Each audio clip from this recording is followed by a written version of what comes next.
우리는 매 순간 선택을 합니다. 우리의 인생은 어쩌면 선택을 하는 삶일지도 모르겠어요. 그렇다면 우리가 어떤 선택을 할 때 가장 중요하게 고려해야 되는 사항이 무엇일까요? 우리 성도들이라면 선택을 할 때 가장 중요하고 비중 있게 생각을 해야 되는 것이 뭐냐면, 하나님이 원하시고 하나님 뜻 안에서 되어지는 일인가라는 것을 선택의 기준으로 삼아야 할 것입니다. 많은 선택의 순간에 우리는 고민을 하게 됐지만, 한 걸음 물러서서 잠잠히 기도하면서 하나님의 뜻을 먼저 구하며 나아가는 우리 성도님들이 삶이 되기를 간절히 소망합니다. 어떤 때는 우리의 잘못된 선택으로 인해서 인생에 있어서 커다란 위기를 맞이할 때도 있습니다. 예전에 제가 사회복지학과를 전공을 했는데, 사회복지는 남자들이 너무 적죠. 남자들이 너무 적고 또 행사가 굉장히 많아요. 행사가 많기 때문에 이 남자들끼리의 그 끈끈한 어떤 유대관계가 굉장히 중요합니다. 그래야 행사를 치러낼 수가 있기 때문이죠. 그래서 마치 군대식의 선후배 관계가 있어요. 그래서 남자 선배가 뭘 시키면 후배들은 다 합니다. 그래서 축구를 토요일 날 오전에 한다 하면 무조건 나오는 거죠. 축구를 하고 있는데 제가 예비역 때였습니다. 예비역이 이제 복학을 하고 얼마 되지 않았을 때 딱 갔는데 후배들이 많은 거예요. 남자 후배들이 굉장히 학년들이 많이 늘어서 많아졌습니다. 되게 좋았는데, 축구를 할 때 이제 점심시간이 가까워지니까 제일 고참 선배가 이렇게 얘기했어요. 자, 중국 요리를 시키자. 중국 요리를 시켜서 우리 축구 딱 끝나면은 먹을 수 있게 하자. 이렇게 하면서 나는 짜장면이다 라고 이야기를 하는 거예요. 그러니까 너도 나도 할 것 없이 밑으로 예비역들부터 다 저는 짜장면입니다 이렇게 얘기를 하는 거죠. 근데 거의 끝나갈 무렵에 한 친구가 새내기였던 걸로 기억이 나는데, 저는 울면요 라고 이야기를 했어요. 제 기억으로는 그때 그 친구가 울면서 집을 갔던 기억이 있습니다. 굉장히 대학생활에 꼬이게 된 거죠. 잘못된 선택으로 인해서 그 친구가 굉장히 괴로웠던 그런 기억이 있습니다. 오늘 살펴볼 말씀은 선택에 관한 이야기예요. 하나님께 인생을 맡기고 하나님을 신뢰하며 자신의 인생을 맡기고 나아가는 아브라함이 있고, 인간적 시각으로 상황과 환경을 바라보고 자기 주도적으로 자기가 보기에 좋아 보이는 것을 선택한 롯이라는 사람이 있어요. 이 두 사람을 통하여서 우리가 선택을 함에 있어서 어떠한 모습으로 나가야 할지에 대해서 고민해 보는 시간이 되기를 소망합니다. 성경에서 이 아브라함과 이삭과 야곱의 시대를 흔히 우리는 족장 시대라고 부릅니다. 이 시대에는 친족을 중심으로 강한 결속력이 있어야 했죠. 서로를 보호하고 살아가는 정말 이 같은 씨족 사회였어요. 이 시대 가운데 친족을 떠나 땅 없이 유리하는 나그네는 그들이 지나는 지방마다 거기에 거주민으로부터 폭력과 불법적 대우를 받을 가능성이 굉장히 컸어요. 아브라함은 하나님이 부르시고 가라고 인도하신 곳으로 하나님의 인도 따라, 하나님의 그 약속의 말씀을 따라 무작정 나섰어요. 길을 가나안 땅에, 그리고 하나님께서 그들을 입성시키시죠. 그가 가나안 땅에 들어와서 베델과 아이 사이에 제단을 쌓고 하나님의 이름을 부르기 시작했습니다. 그것은 하나님을 예배했다라는 것이죠. 가나안 땅에 그때 기근이 들기 시작했는데, 하나님을 예배하던 아브라함이 어떻게 했냐면 자기가 생각한 대로 이 기근을 피하기 위해서 가장 좋은 환경으로 나아가기 시작한 거예요. 애굽 땅으로 내려갔습니다. 애굽으로 향하는 그는 두려울 수밖에 없죠. 왜냐하면 족장 시대에 많은 사람들이 이 시족사회를 이루고 있는데 자기들은 거류민이 나그네라는 거죠. 나그네인 그들은 애굽 왕 바로가 좋게 여기지 않으면 언제든 신변의 위협에 처할 수 있기 때문에 굉장히 불안했어요. 그로 인해서 아브라함은 자신의 아름다운 아내 사라를 자기의 누이라 하면서 애굽 왕 바로에게 내어주기까지 합니다. 기근을 피하기 위해 스스로 선택을 했고 살 길을 선택했고 애굽에 내려갔으나 그곳에서 목숨을 구하기 위해 구차하게 자신의 아내를 바로에게 넘겨주는, 어쩌면 인생에 있어서 가장 큰 위기를 만났지만 아브라함에게 하나님께서 기적적인 인도와 손길을 보내주셔서 애굽에서 그 위기를 모면하고 다시 나올 수가 있게 되었어요. 이전에 애굽으로 갔을 때의 상황보다 훨씬 더 많은 부를 가지고 돌아오게 되었죠. 애굽에서 가나안 땅으로 복귀는 그와 그의 아내 그리고 그의 모든 소유와 조카 롯과 함께 돌아오게 되었습니다. 아브라함은 금과 은뿐만 아니라 많은 가축을 거느리게 되었어요. 애굽에서 아내 사레와 관련된 일로 인해서 애굽 왕 바로가 그 아브라함에게 많은 가축을 내어줬기 때문에 그렇습니다. 아브라함은 그가 가나안에 들어와서 제일 처음 제단을 쌓고 하나님을 예배했던 베델과 아이 사이 그 땅을 향해 나아갔고 그곳에 머무르며 장막을 쳤습니다. 그리고 그곳에서 여호와의 이름을 또 불렀죠. 여호와의 이름을 부른다라는 의미는 성경에서, 특별히 구약 성경에서 이 예배가 회복되었다, 예배를 드린다라는 상징적인 표현입니다. 아브라함의 삶 속에서 다시 예배가 회복된 것입니다. 아브라함이 자신이 계획하고 선택한 곳으로 자신의 생각을 가지고 향했을 때에는 위기를, 너무나도 큰 인생의 위기를 맞게 되지만 이제는 다시 하나님을 신뢰하고 하나님께 인생을 맡기는 신앙을 회복하는 자리로 돌아온 것이죠. 이곳은 이전에 애굽에 내려가기 전에 머물렀던 곳이었고 가나안 땅에 입성하면서 제일 먼저 제단을 쌓았던, 하나님을 예배했던 곳이었습니다. 이 아브라함이 하나님을 향한 신앙을 다시 회복하는 자리였던 거죠. 우리도 잠시 신앙의 길을 잃을 때가 있어요. 우리의 어떤 선택에 의해서, 또 어떤 상황에 의해서, 어떤 심적인 어려움에 의해서, 환경적 요인으로 잠시 방황을 겪을 때가 우리에게도 찾아온다라는 것입니다. 우리는 그런 상황 가운데서 오늘 말씀 속에서 아브라함이 다시 하나님과의 약속을 기억하고 또 예배의 자리로 돌아왔던 것처럼 우리도 다시 예배의 자리, 영적인 가치가 흐르는 그 자리를 사모하며 다시 이 회복의 역사를 경험하는 우리 모든 성도님들의 삶이 되기를 간절히 소망합니다. 조카 롯은 아브라함이 하나님께 소명을 받았고 또 본토 친척 아비의 집을 떠나라 라고 명령을 받았을 때 이 아브라함이 떠날 때 이 아브라함과 함께 그 갈대아 우르를 함께 떠났던, 동행했던 사람이었어요. 약속의 땅을 향해 나올 때부터 이 아브라함과 함께 했다라는 거죠. 그가 아브라함과 함께 하면서 그는 많은 아브라함이 누리게 되는 축복을 함께 누리고 있었어요. 아브라함은 하나님의 약속을 통해서 이미 축복의 통로가 되고 있는 거죠. 아브라함이 받게 될 축복이 이 롯에게도 흘러가게 되는 너무나도 놀라운 일들이 일어나고 있는 거예요. 그런데 아브라함과 롯이 애굽에서 돌아와 머물렀던 베델과 아이 이 사이에는, 이 땅에는 아브라함과 롯이 소유한 가축들이 함께 거하기엔 턱없이 좁고 부족한 땅이었습니다. 이곳에는 아브라함과 조카 롯, 그 롯의 가족 외에도 가나안 사람과 브리스 사람들이 함께 거주하고 있었어. 심지어는 아브라함의 가축을 치는 목자들과 롯의 가축을 치는 목자들이 서로 다툼이 일어날 정도로 그들이 머무는 곳은 너무나도 좁은 곳이었어요. 그들에겐 충분한 땅이 아니었다라는 것이죠. 이런 상황 가운데서 아브라함은 조카 롯에게 해결책을 제시합니다. 그는 조카 롯에게 그가 원하는 땅을 먼저 선택하라라고 양보를 해요. 선택권을 먼저 주는 것입니다. 9절에 보니까 내 앞에 온 땅이 있지 아니하냐, 나를 떠나가라.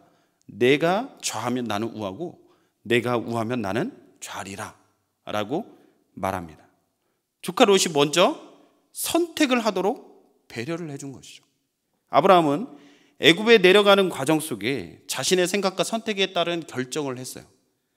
그러나 그 결정 가운데서 이 너무나도 큰 실패를 맛봤고 또 하나님의 회복의 역사를 경험하면서 이제는 자신이 주도적으로 선택하는 인생이 아니라 하나님께 그 모든 것을 맡기고 정말 믿음으로 선택할 수 있는 그런 성숙한 신앙인이 되었던 것 같습니다. 그렇기에 땅을 선택하는, 어쩌면 이 목자들에게 가장 중요한 이 문제 앞에서 그 중요한 것을 내어줄 수 있는 그 아량이, 양보와의 미덕이 나올 수 있었던 것이죠. 그가 하나님을 온전히 신뢰했기 때문에 가능한 것이었습니다. 그는 하나님의 약속을 신뢰하고 조카 롯에게 먼저 가장 좋은 땅을 선택할 수 있는 선택권을 양보했어요.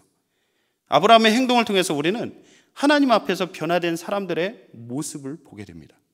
진정한 하나님 나라의 그 기업을 소망하는 자들, 하나님의 약속의 기업을 소망하며 살아가는 자들은 이 땅에서 잠시 누릴 이런 물질적 가치에 목숨을 걸고 싸우지 않는 거죠.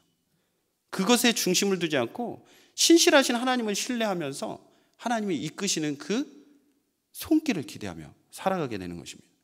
믿음의 눈으로 본다라는 것이죠. 아브라함의 조카 롯은 자신이 선택권을 이렇게 주어졌을 때, 우선권이 주어지자 자기의 눈을 들어서 이 사방을 응시하게 됩니다. 자신의 눈에 가장 좋아 보이는 곳에 시선이 향하게 된 것이죠. 10절에 보니까 이에 롯이 눈을 들어 요단 지역을 바라본즉 소알까지 온 땅에 물이 넉넉하니 여호와께서 소돔과 고모라를 멸하시기 전이었으므로 여호와의 동산 같고 애굽 땅과 같았더라. 여기에서 주목해 볼 말은 롯이 눈을 들어 요단 지역을 바라본 것입니다. 요단강 유역의 땅은 물도 많고 초원이 넓게 펼쳐져 있어서 목축을 하기에 적당한 땅이었다라고 합니다. 롯이 바라본 땅은 요단강 남쪽, 특별히 계곡에 펼쳐져 있는 평야지대였어요. 롯에게 그 땅은 여호와의 동산, 즉 에덴 동산과 같이 너무나도 풍요로운 곳 같았고 애굽에서 경험했던 비옥한 땅, 기름진 땅과 같이 보였어요. 애굽은 나일강 유역, 특별히 나일강 삼각주 지역이 엄청나게 비옥한 땅이죠. 1년에 산모작이 가능한 너무나도 수확량이 많은 그런 땅이었어요. 이 롯이 이 요단강, 특히나 사해 서쪽 지방을 바라보았을 때 마치 자기가 애굽 땅에서 경험했던 그 비옥한 땅을 바라보는 것 같았다라는 것입니다. 실제로 롯이 관찰한 요단 계곡과 사해 서편은 샘들이 많았다고 합니다. 샘들이 정말 목자들에게는 너무나도 중요한 곳이죠. 그 주변에 여리고와 엔게디, 소돔과 고모라와 같은 여러 도시들이 존재했어요. 살기가 좋았던 땅이었던 거죠. 소돔과 고모라는 하나님의 심판을 당하기 전에 매우 기름지고 물이 넉넉한 땅이었다라고 합니다. 13장 10절에 그렇게 기록이 되어 있죠. 여호와께서 소돔과 고모라를 멸하시기 전이었으므로 여호와의 동산 같고 애굽 땅과 같았더라 라고 말씀하고 있습니다. 롯은 자기의 눈을 들어서 자신이 가야 할 곳을 선택했어요. 그 선택은 지극히 인간적인 선택이었고 자기 주관적인 선택이어서 환경을 보았고, 그리고 또 자신의 인간적인 능력 안에서의 가능성을 보았습니다. 그곳에 어떠한 곳이든, 그곳이 어떠한 것이든 자신에게 유익한 곳이면 주저없이 선택을 하는 모습을 통해서 우리도 이 시대를 살면서 우리에게 보기에 좋은 것, 우리의 환경에 좋은 것을 보지만 그 이면에 있는 위기를 보지 못하는 경우가 많이 있음을 한번 생각해 보는 시간이 되기를 소망합니다. 롯은 자신의 눈에 가장 좋아 보이는 땅을 선택했고 그곳으로 향해 동쪽으로 갔습니다. 그가 간 땅은 요단강 남쪽과 사해 서쪽, 하나님께서 약속해 주신 가나안 땅 지경에 포함은 돼 있지만 어디냐면 동편 끝에 있다라는 거예요. 하나님의 약속의 땅 끝자락에 있는 곳입니다. 변두리에 있는 곳이에요.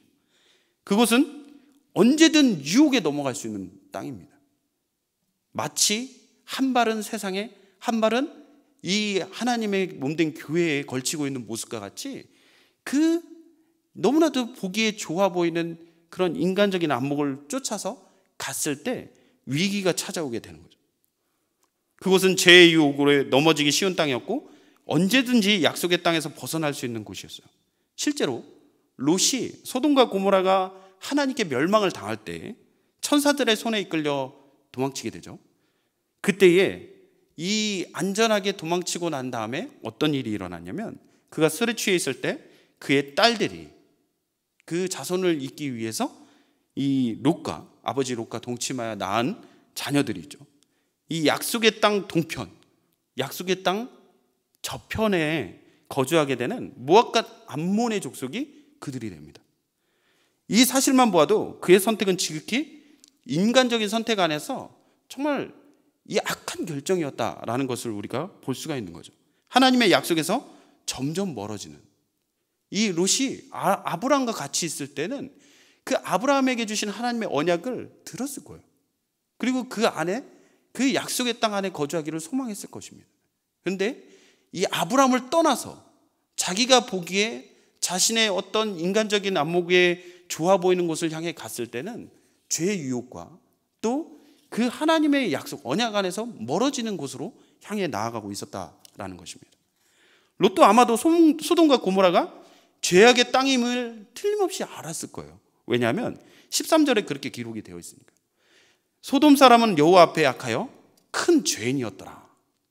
이 말씀은 아마도 이미 그 시대를 살아가는 많은 사람들이 느끼고 있었을 거예요. 이 소돔 사람들이 얼마나 큰 죄의 수렁텅이 속에 허덕이는지를 잘 전에 들어서 소문으로라도 들어서 알고 있었을 거예요. 그렇기 때문에 이런 롯의 행동에 어떤 그 근거가 보이는데 어떻게 행동을 하냐면 12절에 보니까 그렇게 나와 있어요. 롯은 그 지역의 도시들에 머물면서 그 장막을 자기가 거할 처소를 어디까지 가냐면 소돔까지 이르렀더라 라는 말을 하고 있습니다. 소돔으로 갔다라는 표현이 아니죠. 소돔 지경까지 간 거예요. 왜냐하면 그도 아브라함 곁에 있을 때에 하나님의 약속을 받았을 때 분명히 민감했을 거예요. 하나님의 그 약속의 땅 안에 거하기를, 또 하나님 뜻 안에 살기를 아마도 그도 훈련받고 들었을 것입니다.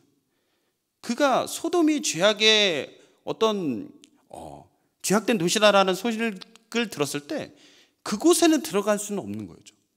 거기까지 이르렀다라는 표현을 써서 아마도 아직은 양심에 조금은 그 죄의 수렁텅이 속에 들어가고 싶지 않은 모습이 있지 않나라는 것을 보게 됩니다. 처음에는 소돔 근처까지 갔던 롯은 근데 어느샌가 소돔의 깊은 곳에 들어가 있는 모습을 또 우리는 보게 됩니다. 창세기 14장 22절의 말씀에 보니까 이렇게 나와 있어요. 소돔에 거주하는 아브라함의 조카 롯도 사로잡고 그 재물까지 노략하여 갔더라. 이 엘람 동맹국가 사회 주변에 5개 국가의 전쟁이 있을 때 엘람 동맹국이 이 사회 주변의 5개국 소돔과 고모라까지 쳐들어와서 거기에 있는 많은 것들을 노획해 갈 때 이 소돔에 거주하고 있던 롯과 그 가족들도 끌고 갔다라고 표현을 하고 있는 거죠. 이 내용을 통해서 볼 때 어떻습니까? 이전까지는 소돔 안에 가기를 주저하고 소돔 지경까지 갔던 이 롯이 이제는 더 한 발짝 들어가서 소돔 안에 머물게 되는 그런 모습을 보여주고 있죠. 그리고 19장 1절에 보니까 이 소돔과 고모라에 대한 하나님의 심판이 이 아브라함을 통해서 이렇게 알려지게 되고, 또 천사를 통해서 이 롯과 그의 가족들을 구출해내고자 할 때의 그 내용인데 19장 1절에 보니까 그렇게 나와 있어요. 저녁 때에 그 두 천사가 소돔에 이르니 마침 롯이 소돔 성문에 앉아 있다가 그들을 보고 일어나 영접하고 땅에 엎드려 절하매 라고 기록이 되어 있어요. 성문은 우리가 룻기에서도 보았듯이 이스라엘에게 어떤 재판장이나 또 장로 등 지역에서 정말 핵심적인 역할을 하는 그런 사람들이 앉아 있는 곳이잖아요. 그죠? 너무나도 중요한 사람들이 앉아 있는 곳이 성문이었어요. 그곳에서 재판이 일어났고 또 장로들의 어떤 회의가 일어났던 곳이에요. 근데 롯이 소돔의 성문에 앉아 있다라고 표현이 되고 있어요. 죄의 수렁텅이 속으로 점점 깊이, 너무나도 깊이 동화되어 가고 있는 롯의 모습을 우리는 알게 되는 거죠. 하나님의 은혜와 하나님에 대한 신뢰를 통해서 믿음의 눈으로 하나님의 인도와 보호하심을 기대하는 아브라함은 약속의 땅에 남아있게 되었지만 영적인 시각이 아닌 물질적 시각을 통해서 풍요로운 땅, 누가 봐도 그 환경적으로 상황적으로 너무나도 좋아 보이는 그 땅을 선택해 떠나갔던 이 조카 롯은 죄의 도시 소돔성을 향해서 점점 소돔의 중심부, 죄의 중심부로 향하게 되는 것을 보게 돼요. 결국 롯과 그 가족들은 하나님의 심판을 받으며 결국 약속의 땅에서 떠나가게 되는 결과를 초래하게 됩니다. 함께 고향을 떠나온 조카 롯이 떠나자 하나님은 놀라운 약속으로 아브라함을 위로했어요. 아브라함의 눈을 들어 동서남북을 바라보라 라고 말씀을 하십니다. 베델은 실제로 높은 지대에 있었어요. 그래서 사실은 물이 부족했던 거죠. 이 높은 지대에 있던 베델에서 이 가나안 땅의 동서남북을 바라볼 수 있었다 합니다. 하나님은 이 땅을 너와 내 후손들에게 줄 것이다 라고 약속을 확증해 주셨어요. 그리고 내 자손이 땅의 티끌처럼 번성하게 될 것이다 라고 약속해 주셨습니다. 우리가 여기에서 생각해 볼 내용이 있어요. 두 사람의 선택의 기준이 무엇이었는지를 우리가 생각해 보기를 원합니다. 아브라함의 선택은, 그 기준은 믿음이었어요. 믿음. 그는 하나님을 믿는 믿음으로 조카에게 먼저 양보를 합니다. 당시 물과 초원은 목자들에게는 생명과 같은 곳이었어요. 너무나도 중요한 것이었다라는 거예요. 그러한 중요한 선택의 순간에 조카에게 먼저 선택권을 줄 수 있는 것은, 그 기회를 양보한다라는 것은 모든 것을 하나님께 맡기겠다라는 의지가 담겨 있는 거죠. 그는 이전에 자신의 삶을 스스로 개척하며 자신의 판단에 따라 인생을 이끌었던 경험은 있어요. 그로 인해 실패했었죠. 그렇지만 그런 실패와 인생의 그런 어떤 깊은 낙오의 그런 경험 가운데 찾아오신 하나님으로 인해서 이 인격적으로 하나님을 경험함으로 하나님께서 자신의 인생을 이끌고 계신다라는 것, 하나님께서 하신 그 약속은 변함없이 신실하시다라는 것을 경험을 통해 또 확증하게 되는 것입니다. 조카 롯의 선택의 기준은 자신의 생각대로였어요. 아브라함이 보이지 않는 하나님, 그분의 약속에 따라 이 하나님을 신뢰하고 나아갔다면 롯은 보이는 좋은 것에 근거해서 인간의 기준으로 판단을 했고 그 선택을 하게 되는 것이죠. 그렇기 때문에 지금까지 자신을 고향에서부터 하나님의 약속의 땅으로 이끌어줬고 자신이 받은 축복의 통로였던 삼촌에 대한 배려와 사랑 없이 자기가 필요한 것, 자기가 좋게 보이는 것, 자기가 원하는 것을 쫓아서 그것을 선택하고 세속적 기준으로, 그 판단으로 그것을 결정해서 나아가는, 그로 인해서 너무나도 심한 죄의 중병에 걸려버리게 되는 이런 모습을 보게 돼요. 롯은 하나님의 사람, 삼촌 그 아브라함 곁에 있을 때가 가장 안전했습니다. 아브라함을 떠나게 되면서 그는 하나님과도 멀어지게 되고 결국에는 약속의 땅에서도 멀어지는 인생이 되고 맙니다.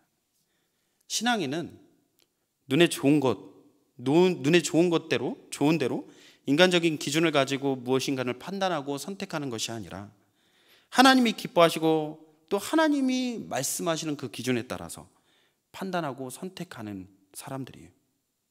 아브라함도 물론 어떤 땅이 좋은지 너무나도 잘 알겠죠. 목자였기 때문에. 그리고 그것을 판단해 볼 수 있는 충분한 그런 시야도 있었을 거예요. 그러나 그는 인간적인 안목으로 선택한 것이 아니라 믿음으로 선택했어요. 하나님께 맡긴 것이죠. 이 아브라함의 선택에는 우리 그리스도인 신앙인들의 그런 모습, 정말 이 아브라함과 같은 신앙인들의 모습이 나타나기를 소망합니다. 사막에도 물을 내시는 하나님, 마른 광야에도 옥토를 만드시는 하나님, 절망 가운데서도 소망을 보여주시는 하나님을 전적으로 신뢰하고 살아간다면 아무리 초라한 곳이라도 그곳은 기쁨이 넘치는 땅이 되고 하나님 나라가 될 것입니다. 하지만 아무리 화려하고 보기에 좋은 곳이라 할지라도 하나님이 함께 하시지 않은 곳이라면 그곳은 사막일 뿐이에요. 광야일 뿐입니다. 좌로 가든 우로 가든 우리는 하나님을 향한 신뢰로 살아가고 정말 우리가 믿음으로 나아갈 때에 하나님이 우리와 함께 하신다는 그 확신이 있다면 그곳이 바로 하나님 나라가 될 줄로 믿습니다. 우리는 어떤 선택의 순간에 당장은 손해를 보는 것 같고 이 많은 것을 잃는 것 같은 그런 마음이 들 때가 있어요. 불안하죠. 그럴지라도 정말 우리는 하나님의 말씀의 근거, 진리의 말씀의 근거에서 의로운 결정을 하고 하나님의 원하시는 것이 무엇인지를 먼저 기도하며 분별하는 그런 성도님들의 삶이 되기를 간절히 소망합니다. 의로운 결정을 내릴 때 아무리 누군가가 알아주지 않을지 모르겠지만 하나님은 우리를 바라보고 계시죠. 하나님이 우리와 함께 하신다라는 것을 우리가 신뢰하고 나아갈 때 정말 풍성한 은혜로 우리에게 채워주실 그 하나님을 기대하는 우리 모든 성도들의 삶이 되기를 간절히 소망합니다. 요즘 코로나 시대를 살아가고 있는 우리에게 하나님 뜻 안에서 영적인 가치에 더욱 집중하고 주께 받은 은혜를 생각하며 주어진 삶의 자리 가운데서 예배를 회복하는 우리 모든 성교회 성도님들의 삶이 되기를 소망합니다. 바이러스에 위축되고 움츠려 지내는 삶이 아니라 예배와 말씀과 기도, 이것을 영적인 가치들을 놓지 않고 온라인을 통해서라도 상황과 환경적인 문제 때문에 온라인으로 예배를 드릴지라도 그 자리, 우리가 지금 드리고 있는 그 자리가 정말 성공한 예배자의 자리가 되어서 하나님이 기뻐 받으시는 정말 하나님의 뜻에 따라 우리가 살아내는 우리 성문교회 모든 성도들의 삶이 되기를 간절히 소망합니다. 시간 함께 주님 말씀하시면 이라는 찬양을 함께 부르도록 하겠습니다.